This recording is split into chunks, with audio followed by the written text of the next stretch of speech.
È facile avere dei pregiudizi su Valerio, ma basta conoscerlo per capire che è speciale. Valerio è leale e sincero e sa affrontare gli ostacoli con coraggio e determinazione. È vero che spesso è diverso dagli altri ragazzi, ma vale la pena scoprire perché.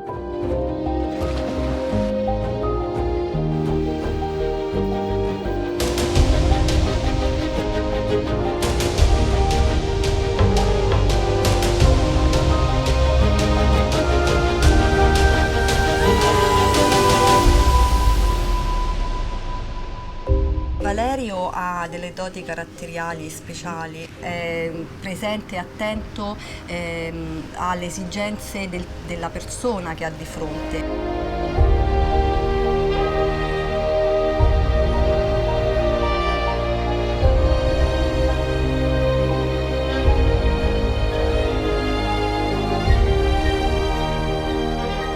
Ha raggiunto il clamore quando ha salvato la bambina che stava annegando a Sabaudia.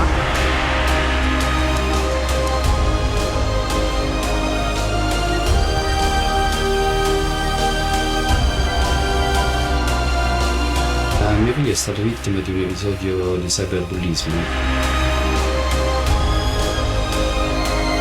La prima assegnazione del titolo di poliziotto ad honorem va a Valerio Catoia.